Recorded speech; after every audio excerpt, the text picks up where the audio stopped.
have a Xiaomi Mi Robot Vacuum Mop P, or as it's also called Mijia LDS. The robot came out last year, but is still relevant. Like most Xiaomi robots, it has a clever navigation, a lot of functions in the application, dry and wet cleaning, and also the package is not bad. On AliExpress you can take a robot for $400, and so at first glance the offer is very interesting. The only suspicion is that Mijia LDS is designed for the domestic market of China, because of which there may be difficulties in the application. Let's take a closer look at this robot, unpack it, evaluate the design, look at the application and test it on a different surfaces. After that we will be able to conclude whether it's worth buying Mijia LDS, or it's better to look for something else. The robot came in an ecological box made of recycled cardboard. The package includes instructions in Chinese, a large dust canister, there's also a container with a tank, but already inserted into the vacuum cleaner, base and adapter, robot vacuum cleaner, mop with a fitted cloth,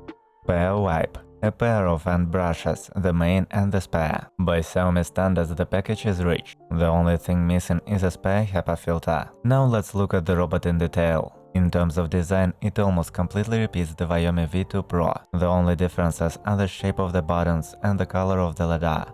The body is round with a diameter of 340 mm and a height of 94 mm. The glossy cover looks solid, but collects fingerprints and dust. To keep the robot attractive, you will have to constantly wipe it with a cloth. In front there are two control buttons. The first turns on and stops cleaning. The second returns the vacuum cleaner to the base. When you press it, the indication goes off. On the back of the roof is a lidar. There isn't a pressure gauge, so the vacuum cleaner can't get stuck in narrow places under the furniture. Keep this in mind. The front side of the housing is covered by a spring-loaded bumper with a single slot for the IR sensor. A rubber molding runs around the perimeter of the bumper. On the back of the case are the charging terminals and the exhaust grill. Under the cover is a compartment for the container.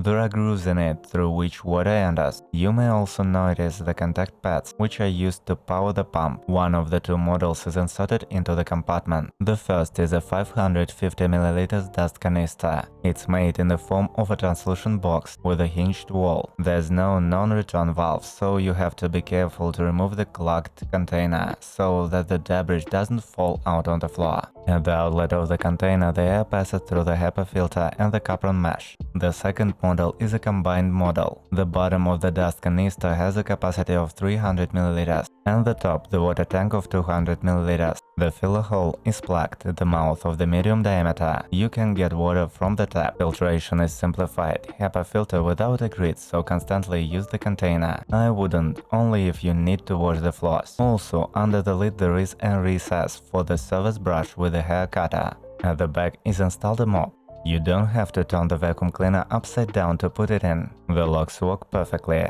But let's turn it upside down and look at the accessories under the bottom. Here you can find 4 drop sensors, a swivel caster, spring-loaded wheels with independent suspension, an end brush with a locking clip, easy to remove and install, turbo brush unit in center. The nozzle is fixed, doesn't go up and down, and this is definitely a minus, because the grip of the walking block with the floor decreases. The turbo brush is standard, medium hard. Locks are not removable, which means that you will constantly have to fight with the coiled hair. Behind the walking unit there are holes for water supply. The same holes are also available on the mop. This is what the robot looks like when fully assembled. The mop takes up most of the bottom. It's 30% larger than most of its counterparts. Later we will check whether this affects the quality of wet cleaning. A few more words about the base. It is vertical and of medium size. On the front side there are contact pads, and on the side there is a connector for an adapter. In general, the vacuum cleaner is well assembled. The quality of plastic is average. My main complaint is the obsolete working unit. Everything else is fine. Now let's talk about the functionality of the robot. The Mi Home app is used to control it. The main screen displays a map and standard information about cleaning, area, time and battery battery charge. On the right there are two buttons. The first sends the robot to the desired point on the map. The second allows you to mark the cleaning area. The main control menu is located at the bottom. Under the start and charge buttons there is a menu of mode selection. With the vacuum cleaner installed, Mijia LDS works only in vacuum cleaner mode. And if you put the combined model, two other modes become available. Comprehensive cleaning, when the robot vacuums and cleans simultaneously,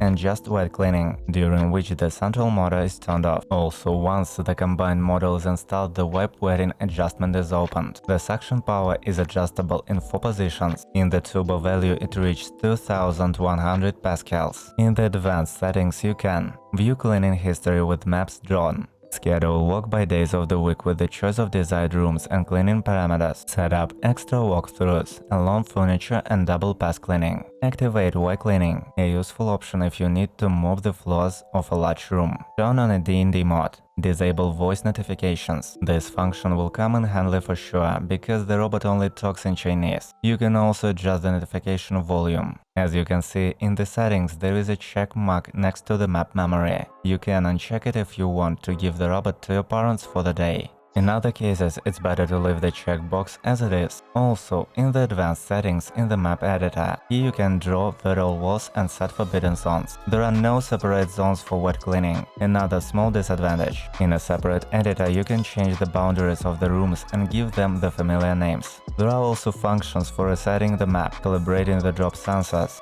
assessing the wear and tear of accessories, joystick control, and searching by sound. As I suspected, the app is large, but not so much. The robot responds to the commands a little slower than usual. Now let's check how the robot navigates on the ground. The algorithm is classic. First, Mijia LDS travels along the perimeter of the room and then passes the free space in zigzag. Lidar is used not only to determine the boundaries of the room, but also to determine the obstacles on the way. That's why the smart vacuum cleaner neatly drives around curtains, boxes, pots, sweeps every chair leg and quickly goes along the wall, even though it doesn't have a side sensor. But the lidar's field of vision doesn't include objects up to 10 cm in height, and so the Mijia LDS almost always runs out and fiddles with the legs of the dryer for a long time. Although you have to admit that all robots without object recognition systems suffer from this. The robot moves easily on thick carpets and it's not afraid of the black coverings, unlike most robots from Xiaomi.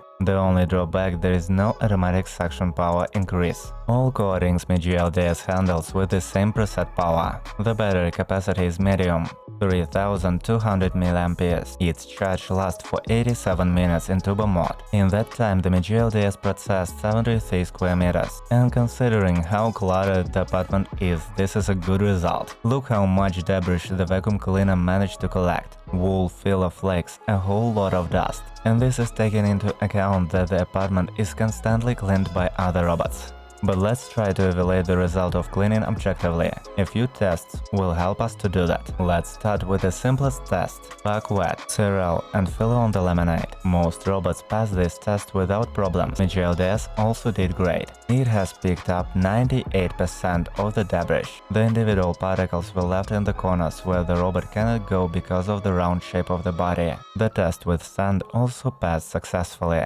The laminate flooring was cleaned by 98%.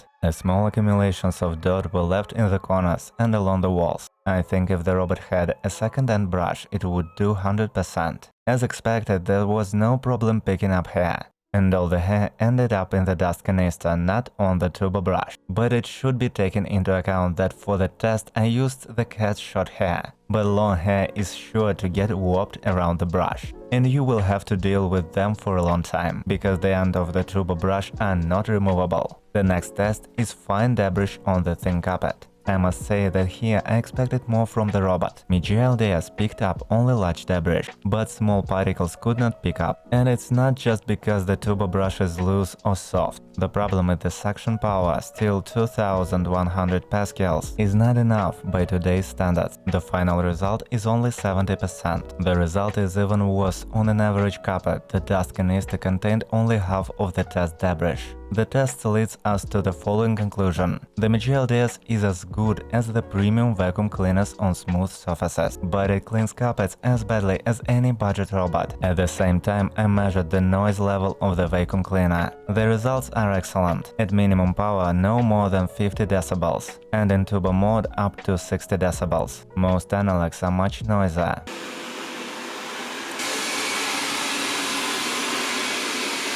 But Mijia LDS can't only pick up trash, but also clean the floors. An important nuance: I started wet cleaning with a dry wipe to see if the robot can do a delayed wet cleaning. As it turned out, the Mijia LDS will wet the wipe itself for a long time, almost 5 minutes. Only after that time will the wipe get wet and start scrubbing the stains. The cleaning efficiency is low. I managed to achieve at least some result only after the 4th pass over the same place. The conclusion is as follows: wet cleaning with delayed start makes sense only for elimination of dust, and if you want the robot to scrub away the dried-on stains, you should wet the cloth manually. In large areas, it's advisable to turn on the Y mode. The quality of cleaning is noticeably higher. Mijia LDS is designed to keep average-sized apartments clean. The layout can be arbitrary because the navigation of this model is one of the best among robots with lidar. It's not necessary to remove all items from the floor. You can be limited to the smallest items, and large robot bypasses. Mijia LDS is good at cleaning smooth floor, can pick up crumbs from the surface of the carpet, wipe off dust and freshen the air in the house. This concludes the review of Xiaomi Mi Robot Vacuum Mop P.